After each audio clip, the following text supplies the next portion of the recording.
Welcome to SSB25 News Channel. Cantonment Dhobi Ghatlo Sports Complex Plan.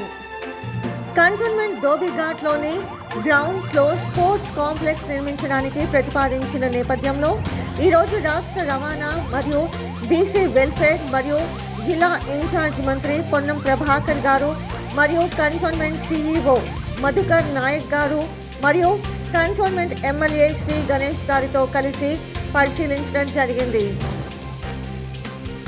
Municipal administration మరియు urban development department, Hyderabad metropolitan development authority Paradise junction నుండి షామీర్పేట్ వరకు రాజీవ్ రహదారి SH01లో ORR junction వద్ద మరియు Paradise junction నుండి dairy farm road NH44 వరకు 2 elevated కారిడార్ల నిర్మాణం. Cantonment board నిర్వహణలో రక్షణ భూముల మార్పిడికి బదులుగా సికింద్రాబాద్ కంటోన్మెంట్లో మౌలిక సదుపాయాల అభివృద్ధికి ప్రతిపాదన. భారత కన్సాలిడేటెడ్ ఫండ్లో పరిహారం జమ చేయడానికి బదులుగా 303,62 రూపాయల సమాన విలువ మౌలిక సదుపాయాల కోసం EVI విల్లింగ్నెస్ అనుమతి ఉత్తర్వులు జారీ చేయబడింది. 303,62 రూపాయల కేంద్రానికి వెళ్లి శాంక్షన్ చేసుకోవడం జరిగింది. రాష్ట్ర ప్రభుత్వం కంటోన్మెంట్లో గల ధోబీ ఘాట్లో స్పోర్ట్స్ కాంప్లెక్స్ నిర్వహించడానికి మరియు మారేడ్పల్లి నుంచి రోడ్డు విస్తీర్ణం గురించి కేంద్రం మరియు స్టేట్ ప్రభుత్వం ఇద్దరు మంజూరుతో 303,62 కేంద్రం నుంచి కంటోన్మెంట్కి తెచ్చుకోవడం జరిగింది. దీనిపై పొన్నాల ప్రభాకర్, శ్రీ గణేష్, మధుకర్ నాయక్, కంటోన్మెంట్ నాయకులు, కార్యకర్తలు సంతోషంగా సీఎం రేవంత్ రెడ్డి గారికి కృతజ్ఞతలు తెలియజేశారు.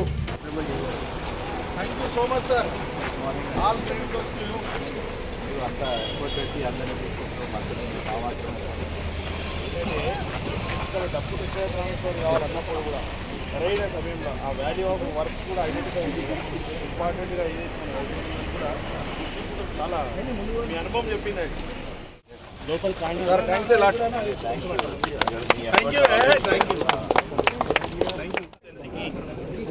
విచ్చేసిన మన గౌరవ మంత్రివర్యులు, రాష్ట్ర బీసీ ట్రాన్స్పోర్ట్ మరియు హైదరాబాద్ ఇన్ఛార్జ్ మినిస్టర్ అయిన పొన్నం ప్రభాకర్ అన్న గారికి ఈరోజు ఈ ప్రెస్ మీట్ పెట్టడం రావడానికి ముఖ్య కారకులైన మాకు అన్ని విధాల్లో కంటోన్మెంట్ బోర్డు నుంచి స్టేట్కి కోఆర్డినేషన్ చేస్తున్న, సపోర్ట్ చేస్తున్న మనం CEO మధుకర్ నాయక్ గారికి, విచ్చేసిన నాయకులందరికీ, ప్రెస్ మిత్రులందరికీ హృదయపూర్వకంగా నా యొక్క నమస్కారాలు. ఈరోజు కంటోన్మెంట్ చరిత్రలోనే గొప్ప విషయం, 303 కోట్ల రూపాయలు స్టేట్ గవర్నమెంట్ ఏకకాలంగా ఒక జియో పాస్ చేసి కంటోన్మెంట్లో అనేక సంవత్సరాల నుంచి ఏదైతే సమస్య ఉందో ఆ సమస్య పరిష్కరించడానికి 303 కోట్లు కేటాయించడం చాలా గొప్ప విషయం. ఆ 303 కోట్లు కేటాయించడానికి కూడా అనేక విషయాలు ఉన్నాయి. ముందుగా మన గౌరవ ముఖ్యమంత్రి గారు రేవంత్ రెడ్డి గారు మనకి ఎంపీ ఉండడం మన అదృష్టం. వారికి స్థానికంగా కంటోన్మెంట్ కాన్స్టిట్యున్సీతో పాటు చుట్టూ ఉన్న 6 అసెంబ్లీ కాన్స్టిట్యున్సీలో కూడా అన్ని విషయాల మీద అవగాహన ఉంది. కాబట్టి వారు ఇక్కడ భూ బదలాయింపు చేసినప్పుడు ఎలివేటెడ్ కారిడార్ గురించి, అక్కడ కావాల్సిన ల్యాండ్ తీసుకున్నప్పుడు, మన కంటోన్మెంట్ బోర్డు ల్యాండ్స్ తీసుకున్నప్పుడు వారికి కావాల్సింది భూ బదలాయింపుకి మళ్ళీ భూమి ఇస్తారు. అలా కాకుండా CEO మధుకర్ నాయక్ గారి చొరవతోటి రాష్ట్ర ప్రభుత్వం అజిత్ రెడ్డి గారితో కోఆర్డినేషన్ ద్వారా ఈ డబ్బులకు జాగా ఎక్కడనో ఇస్తే కంటోన్మెంట్ అవతలు ఇస్తాం కాబట్టి ఇక్కడ అవసరం పడదు, ఇక్కడ అవసరం ఉండే విధంగా ఇవ్వాలనేసి సార్ వారు కూడా ఒక గొప్ప ప్రతిపాదన పెట్టడం. జనరల్గా మీకు అందరికీ తెలుసు, ఒకవేళ ల్యాండ్ ఇయ్యని పక్షంలో కన్సాలిడేట్ ఫండ్ ఆఫ్ ఇండియా అనేసి ఆ డబ్బులు ఏదైతే ఉందో రాష్ట్ర ప్రభుత్వం CFI కింద వేస్తుంది. అలా జరగకుండా CFI వేస్తే దేశంలో ఏ కోనకో ఒక చుక్క కూడా కాదు, ఈ డబ్బులు యూస్ఫుల్గా ఉండదు. ఈ డబ్బులు ఏదైతే ఉందో అది కంటోన్మెంట్ నియోజకవర్గానికే యూస్ఫుల్గా ఉండాలనేసి ప్రతిపాదించడం, నేను కూడా మాట్లాడడం, అన్ని విధంగా మా ఇన్ఛార్జ్ మినిస్టర్ గారు ఇంట్రెస్ట్ చొరవ తీసుకొని అనేకసార్లు మన CEO మధుకర్ నాయక్ సార్ తోటి, అజిత్ రెడ్డి సార్ తోటి మాట్లాడి ఇలా కాదు, గత ప్రభుత్వం 10 సంవత్సరాలు కంటోన్మెంట్ కాన్స్టిట్యున్సీని ఈ రాష్ట్రంలో లేనట్టు విధంగా వివరించింది. ఏనాడు వాళ్ళు అభివృద్ధికి ఇక్కడ సపోర్ట్ చేయలేదు, ఏనాడు కంటోన్మెంట్ కాన్స్టిట్యున్సీని పట్టించుకోలేదు. అలా జరగదు. ఇప్పటికే చాలా నష్టమైంది.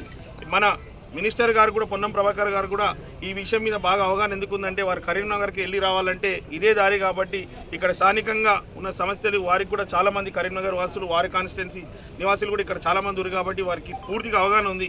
ఈ సమస్య పరిష్కారం కావాలంటే ఈ నిధులు ఇచ్చి అయినప్పుడే డెవలప్మెంట్ అవుతున్న ఉద్దేశంతో నిన్ననే మనకు జీవో కూడా వచ్చింది. 303 కోట్ల రూపాయలు శాంక్షన్ చేసినట్టు ఈ వర్క్ కూడా మళ్ళీ వేరే వాళ్ళకి టెండర్ ఇచ్చి టెండర్ కాల్ఫర్ చేస్తే మళ్ళీ డిలే అవుతుంది, మళ్ళీ ఎటన్నా మళ్లింపు అవుతుంది అనే ఉద్దేశంతో సీఎం గారితో మాట్లాడితే మధుకర్ నాయక్ సార్, పొన్నం ప్రభాకర్ సార్ మాట్లాడితే ఆ వర్క్ కూడా జిహెచ్ఎంసీ ద్వారా HMWS ద్వారానే ఇప్పుడు నాలాలు ఈ సివరేజ్లు అండర్ గ్రౌండ్ డ్రైనేజ్ ఏదైతుందో ఆ వర్క్ కూడా జిహెచ్ఎంసీ HMWS తోనే వర్క్స్ జరుగుతుంది. కాబట్టి ఇది చాలా గొప్ప విషయం.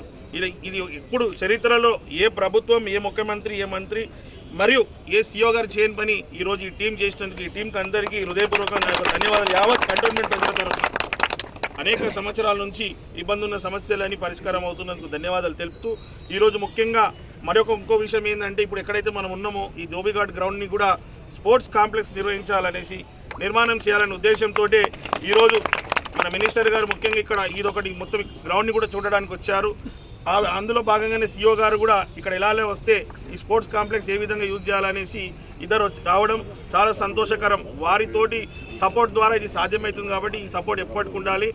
మీ అందరికీ తెలుసు, కంటోన్మెంట్ వాసులందరికీ, ప్రజలందరికీ నా ఒక విజ్ఞప్తి, అనేక సార్లు గతంలో బోర్డు మీటింగ్లో ఎన్నో విషయాలు రిజల్యూషన్స్ పాస్ అవుతుంది, కానీ రిజల్యూషన్స్ అయినవన్నీ అమలు కాలేదు. నేను గెలిచిన తర్వాత నేను కూడా బోర్డు మీటింగ్లో పాల్గొంటే 900 కోట్లు సర్వీస్ ఛార్జెస్ బకాయిలు ఉంది, దాని పరిస్థితి ఏందని అడగడం జరిగింది. దాని గురించి ఎలాంటి స్పందన లేదు.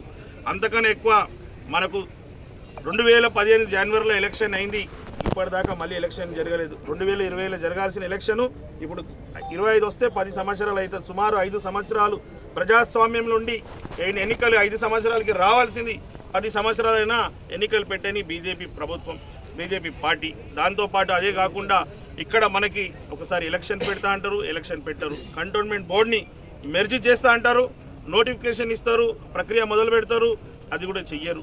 ఇక్కడ వాళ్ళు కూడా పట్టించుకోలేని పరిస్థితి. అటు వాళ్ళు ఇటు వీళ్ళు పట్టించుకోకుండా అనేక మాదిరిగా ఇబ్బంది అయింది. ఇప్పుడు వేరే వాళ్ళు ఎవరైనా మాట్లాడినా కూడా అనేక సార్లు మీకు దేశంలో మీకు అందరికీ తెలుసు, ఎవరు అడిగినా ఎవరు మాట్లాడినా మేము డిమాండ్ చేస్తే ఇవ్వాలని ఉండదు. ఇచ్చే మనసు గొప్ప మనసు, ఇచ్చేవాళ్ళు గొప్పవాళ్ళు. ఎందుకంటే వాళ్ళు ఇవ్వకుంటే వీళ్ళు అడగడమే యుద్ధం ఏమే ఉండవచ్చు, పోరాటాలకు అవుతుంది. కానీ ఇలా రాష్ట్ర ప్రభుత్వం ఇవ్వడం, మళ్ళీ ఇది వేరే వాళ్ళు మేము ఇది చేస్తే అది చేస్తే వచ్చిందని కాదు. రాష్ట్ర ప్రభుత్వానికి, మన గౌరవ ముఖ్యమంత్రి గారికి కంటోన్మెంట్ పట్ల పూర్తిగా అవగాహన ఉంది, పట్టింపు ఉంది. కాబట్టి మన ఫ్యామిలీ డిజిటల్ కార్డు కూడా ఇక్కడనే, పైలట్ ప్రాజెక్ట్ కూడా ఇక్కడనే మొదలుపెట్టారు. వారు ఎప్పటికీ కూడా డెవలప్మెంట్కు ముందుంటారు. కాబట్టి నాకు ఈ పని చేయడానికి అవకాశం ఇచ్చిన కంటోన్మెంట్ ప్రజలకు, కాంగ్రెస్ అదేవిధంగా శ్రీ గణేష్ ఎమ్మెల్యే గారికి ధన్యవాదములు అండి ఈరోజు. ఎందుకంటే ఈ కంటోన్మెంట్ హాకీ గ్రౌండ్కి ఈరోజు మార్నింగ్ ఒకసారి టైం తీసుకొని ఇక్కడ వచ్చి ఇక్కడ ఒక హాకీ స్టేడియం, స్పోర్ట్స్ స్టేడియం కట్టడానికి కొరకు స్టేట్ గవర్నమెంట్ సపోర్ట్ చేయడం అనేది ఎమ్మెల్యే గారు మన లాస్ట్ బోర్డు మీటింగ్లో ప్రతిపాదించారు. అదేవిధంగా తను అక్కడ స్టేట్ గవర్నమెంట్ సీఎం గారితో అండ్ మంత్రి గారితో రిక్వెస్ట్ చేసి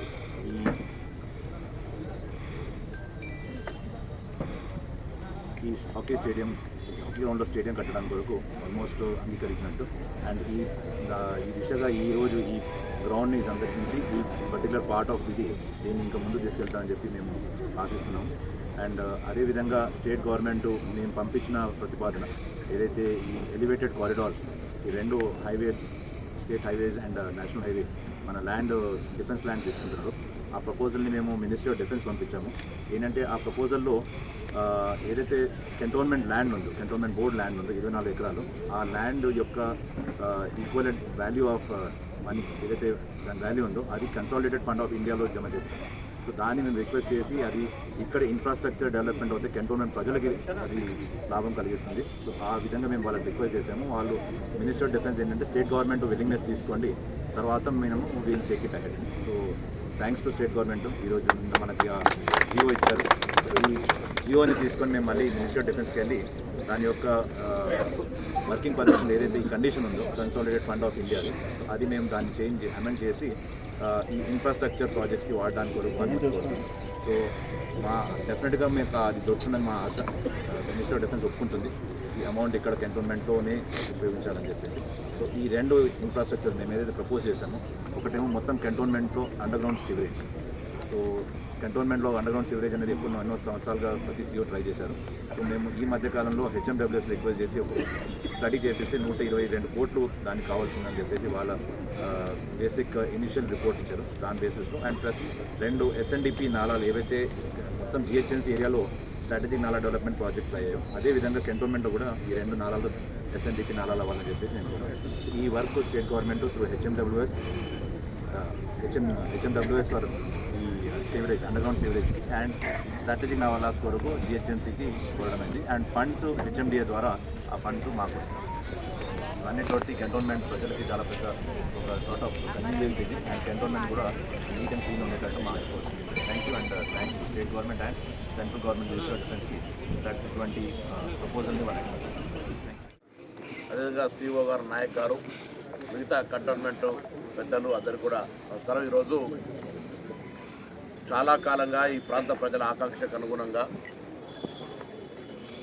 ఈ ప్రాంతంలో కొంత డెవలప్మెంట్కు జరగాలి. కంటోన్మెంట్ ఏరియా, కంటోన్మెంట్కు సంబంధించి కొంత కరస్పాండెన్స్ జరిపితే అంటే డిఫెన్స్ ప్లస్ స్టేట్ గవర్నమెంట్ 2 కూడా కోఆర్డినేషన్ కాగలుగుతాయి. అటువంటి పరిస్థితుల్లో ఇక్కడ పార్లమెంట్ సభ్యుడిగా ఉన్నటువంటి ఈనాటి ముఖ్యమంత్రి గారికి ఈ ఏరియా పట్ల అవగాహన ఉంది.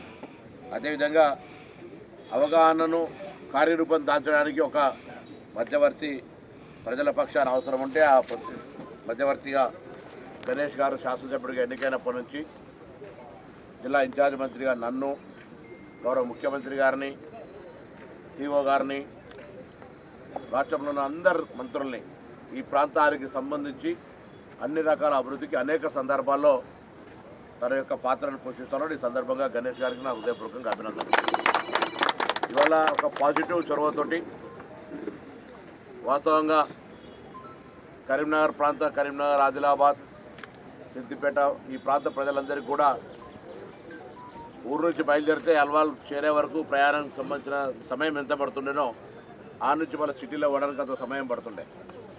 సో ఇలా స్టేట్ హైవే నెంబర్ 1 కావచ్చు, NH 44 మీద ఎలివేటెడ్ కారిడార్స్ కొరకు మనం గతంలోనే శంకుస్థాపన చేసుకున్నాం. దాని మీద కూడా కొంత మొన్న క్యాబినెట్లో చర్చ జరిగిన దాని ప్రకారంగా ఇప్పుడే మారేడుపల్లి దాకా మెట్రో ఆగిందో దాన్ని కూడా ఈ ఎలివేటెడ్ కారిడార్ తోటి అనుసంధానం చేసి అంటే 3 టైర్ రోడ్డు, మెట్రో, దాని తర్వాత కారిడార్ హైవే, మన ఎలివేటెడ్ రోడ్ ఈ విధంగా ప్లాన్ చేసినట్టయితే ఇప్పటికే ముంబైలో ఇతర రాష్ట్రాల్లో కొంత మెట్రో కమ్ రోడ్డుకు సంబంధించినటువంటి ప్రాజెక్ట్స్ ఉన్నాయి. 30-40% అదనపు ఖర్చుతోటి చాలా పెద్ద ప్రణాళిక చేసుకోవచ్చు. కాబట్టి ఆల్రెడీ మెట్రో ఎండీ గారికి దీనికి సంబంధించిన స్టడీ చేయమని గౌరవ ముఖ్యమంత్రి గారు ఆదేశించినారు. అదొక శుభవార్త. ఒకవేళ అది అయినట్టయితే మారేడుపల్లికి సంబంధించి దాని ప్రయత్నం జరుగుతోంది. ఇవాళ మేము దానికి అంకురార్పణ చేస్తూ ఉన్నాం. మారేడుపల్లి నుంచి అల్వాల్ పై వరకు కూడా సేమ్ ఎలివేటెడ్ కారిడార్ తోటి మెట్రో లింక్ అయి ఉన్నట్టయితే ఈ ప్రాంత ప్రజలందరూ కూడా చాలా ఎక్కువగా ఉపయోగపడేటువంటి అవకాశం ఉంటుంది. కాబట్టి ఉదాహరణకు సిటీ ఎంట్రన్స్లో వచ్చిన వాళ్ళు అక్కడ బండి పెట్టేస్తే మెట్రో ఎక్కితే సిటీలో సెంట్రల్ లాగా పోయి మళ్ళీ వచ్చి అవుట్కమ్లో ట్రాఫిక్ ప్రాబ్లం లేకుండా ఉండేటువంటి అవకాశం ఉంటుంది. ప్లస్ ఈ ప్రాంత ప్రజలందరికీ కూడా రవాణా పరంగా ఈ ఎలివేటెడ్ కారిడార్స్ ఉపయోగపడతాయి. ప్లస్ దీనికి సంబంధించిన జరిగినటువంటి నిర్మాణంలో స్థల కోల్పోవడం, స్థలానికి సంబంధించిన కాంపెన్సేషన్ కట్టాల్సి వచ్చినప్పుడు ఇటువంటి పరిస్థితుల్లో ఈ కంటోన్మెంట్ కూడా తెలంగాణ అంతర్భాగంగా మిగతా ప్రాంతాలతో సమానంగా ఇంకొద్ది ఎక్కువనే, ఎందుకంటే కాస్మోపాలిటన్ అన్ని రాష్ట్రాల వాళ్ళు, అన్ని ప్రాంతాల వాళ్ళు అన్ని రకాలుగా ఉంటారు. వాళ్ళ యొక్క ఆలోచనలకు అనుగుణంగా, వాళ్ళ అవసరాలకు అనుగుణంగా కూడా ఈ ప్రాంతాన్ని అన్ని రకాల అభివృద్ధి చేస్తాం గణేష్ గారి నాయకత్వంలో అనే మాట సందర్భంగా మనం అంత మంచి వాస్తవంగా భవిష్యత్ పరిణామాల దృష్టి మనం ఆలోచన చిన్నగా చేస్తే వచ్చే తరానికి సంబంధించి మనం చూస్తూ ఉన్నాం. 100-150 ఫీట్ల రోడ్లు కట్టుకొని ప్లానింగ్ చేసుకున్నటువంటి దగ్గర ఉండేటువంటి పరిస్థితికి ఇరుకు సందులు 10 ఫీట్ల సందిడిచి పెట్టుకున్న వాళ్ళ పరిస్థితి కారు రాక ఎంత ఇబ్బంది పడుతున్నారో చూస్తాను.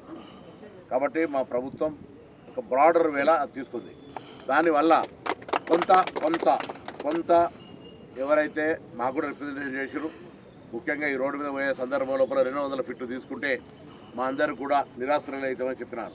దాన్ని ఎట్లా కన్సిడర్ చేయాలి దాని మీద ఒక చర్చ గౌరవ ముఖ్యమంత్రి దృష్టికి గణేష్ గారు నేను కూడా తీసుకెళ్ళాం. మేము వాళ్ళకి అన్యాయం చేయాలని ఆలోచన లేదు, కానీ ఒక అభివృద్ధి జరిగినప్పుడు కొంత మనం ఉదాహరణకు ఒక ప్రాజెక్ట్ కట్టినాం, అది లోయర్ మానేరో మిడ్ మానేరో మల్లన్న సాగరో లేదా ఇంకెక్కడో కట్టినప్పుడు కొన్ని గ్రామాలు లేచిపోయినాయి. ఇలా అంటేనే మనం గోదావరి నీళ్లు ఇలా హైదరాబాద్కు ఇన్ని టీఎంసీ తాగలుగుతా ఉన్నాం, కృష్ణా వాటర్ తాగలుగుతా ఉన్నాం. రోడ్డుగా పైప్ వేసుకొని కృష్ణా వాటర్ ఇక్కడ పక్కనే సికింద్రాబాద్ నుంచి మారేడుపల్లి లేదు, ఎక్కడి నుంచో తీసుకురావాలి. గోదావరి వాటర్ మా దగ్గర నుంచి ఎక్కడి నుంచో 200 కిలోమీటర్లు తీసుకురావాలి. బిల్లు వేసినట్టు అవుతుందని ప్రభుత్వము, సిఓ గారు, ఎమ్మెల్యే గారు, ముఖ్యమంత్రి గారి ఆలోచన ప్రకారంగా మరి కేంద్రంలో వారు ఈ యొక్క అనుమతి ఇవ్వడానికి కొరకు ముందు మనం సిఓ ఇవ్వాలని చెప్పినప్పుడు హెచ్ఎండిఏ పక్షాన 303,62 లక్షల 3 పనులకు సంబంధించి, ఒకటేమో అండర్ గ్రౌండ్ డ్రైనేజ్ సంబంధించి, 2 సివరేజ్ ప్లాంట్స్కి సంబంధించిన ఇష్యూ లోపల మరి నిధులు కేటాయింపు చేసి కేంద్రానికి పంపడం జరుగుతుంది. నాకు తప్పకుండా విశ్వాసం ఉంది, ఎందుకంటే ఇప్పటికే గౌరవ ముఖ్యమంత్రి గారు సంబంధిత అధికారులందరూ కూడా కేంద్రంకు ఈ అంశం పైన వారి దృష్టికి తీసుకొచ్చినారు. అది ఒక ఆనవాయితీ అంటే ఒక కార్యక్రమంలో భాగంగా కేంద్రం కూడా ఎందుకు అనుమతిస్తుంది, కంటోన్మెంట్ ఏరియా డెవలప్మెంట్కు సంబంధించిన ఇష్యూలో అని ఆకాంక్షిస్తా ఉన్నాను. ఎక్కడ ఇబ్బంది ఉండదు. దీనివల్ల ఈ ప్రాంతంలో సివరేజ్కి సంబంధించినటువంటి డ్రైన్ ఇంప్రూవ్మెంట్ కావచ్చు, లేదా అండర్ గ్రౌండ్ డ్రైనేజ్ సంబంధించిన ఇష్యూ కావచ్చు, ఇవన్నీ డెవలప్మెంట్ అయిన తర్వాత ఇక్కడ కొంత జీవన స్థితిగతికి మెరుగుపడే అవకాశం ఉంటుంది. దాంతోపాటుగా ఈ ప్రాంతానికి సంబంధించి అనేక మంది ఫుట్బాల్ క్రీడాకారులు, హాకీ క్రీడాకారులు ఇక్కడ నుంచి బయటకు వచ్చినారు. ఈ గ్రౌండ్లో ఈ ప్రాంతానికి సంబంధించిన కంటోన్మెంట్ ముఖేష్ గారు కావచ్చు, ఇతరత్ర మరి మొన్న బోర్డు మీటింగ్లో ఎమ్మెల్యే గారు, సిఓ గారు అందరూ కలిసి ఈ యొక్క గ్రౌండ్ను అభివృద్ధి చేయాలన్నప్పుడు యాక్చువల్గా ఇలా sports authority chairman Shivasena Reddy గారు కూడా రావాల్సి ఉండే, వారు మలేషియా ఏదో ఫుట్బాల్ టీం ప్రోగ్రాం ఉంటే ఆ గ్రౌండ్కి వెళ్ళడం జరిగింది. ఏదేమైనా ఈ గ్రౌండ్ను కూడా స్పోర్ట్స్ అథారిటీ తరఫున, రాష్ట్ర ప్రభుత్వం తరఫున మళ్ళీ ఈ ప్రాంతం ఇప్పటికే తెలంగాణ ప్రభుత్వం యంగ్ ఇండియా స్పోర్ట్స్ యూనివర్సిటీ పెడతా ఉంది. యంగ్ ఇండియా స్పోర్ట్స్ యూనివర్సిటీ పెట్టినప్పుడు అందుకు కావలసినటువంటి క్రీడల అభివృద్ధికి సంబంధించి కూడా క్షేత్రస్థాయిలో ఒక పార్ట్ మొత్తం అన్ని జిల్లాల్లో జరగాలి. అందులో భాగంగా సికింద్రాబాద్ సంబంధించిన ఈ యొక్క గ్రౌండ్లో అన్ని రకాల అభివృద్ధి సౌకర్యాలు క్రీడాకారులకు అవసరమయ్యే రీతి లోపల చేయడానికి కూడా ప్రణాళిక తయారు చేసి గణేష్ గారు ఆలోచన ప్రకారంగా ఇక్కడ ఈ ప్రాంత ప్రజలందరి క్రీడాకారులు ముఖ్యంగా వాళ్ళ ఆలోచన ప్రకారంగా ఈ యొక్క గ్రౌండ్ కూడా అభివృద్ధి చేయడం జరుగుతుందన్నమాట సందర్భంగా మనం చేస్తాం. ఈ సీవరేజ్ నాలాల వరకు కావచ్చు, లేదా అండర్ గ్రౌండ్ డ్రైనేజ్ కావచ్చు, లేదా ఈ ప్రాంతానికి సంబంధించిన ఇతరత్ర కంటోన్మెంటు తెలంగాణ రాష్ట్రం ఏర్పడ్డ తర్వాత మొదటిసారి మేము కూడా తెలంగాణలో ఉన్నామనిపించే విధంగా మా యొక్క ప్రయత్నం చేస్తూ ఉన్నాం.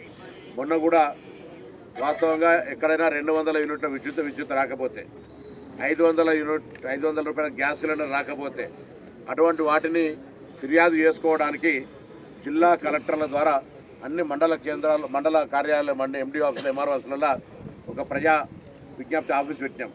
కంటోన్మెంట్ ఏరియాలో నేను ఆ రోజు సిఓ గారితో మాట్లాడినా, వాస్తవంగా అది రెవెన్యూ పరంగా ఏర్పాటు చేయాలి కాబట్టి అదే వెంటనే చెప్పగానే ఇక్కడ కూడా అవకాశాన్ని ఇచ్చినాం.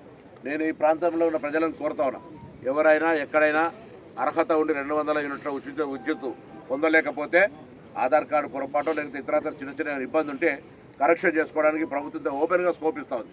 500 గ్యాసులు ఎలిజిబిలిటీ ఉండి రాకపోతే తెలంగాణ కాంగ్రెస్ ప్రజాపాలన ప్రభుత్వం ఎక్కడైనా అర్హత ఉండి ఏదైనా కార్యక్రమం లోపల రాకపోతే మీరు సంబంధిత అధికారికి మీ యొక్క విజ్ఞాపన చేయండి. తప్పకుండా వాటిని పరిష్కరించే బాధ్యత మాది. ఇవాళ మీరు చూస్తూ ఉన్నారు, మేము రేపు పొద్దున డిసెంబర్లో సంవత్సరం కాబోతా ఉంది. సంవత్సరం అనేకమైన విప్లవాత్మక కార్యక్రమాలు చేసినాం.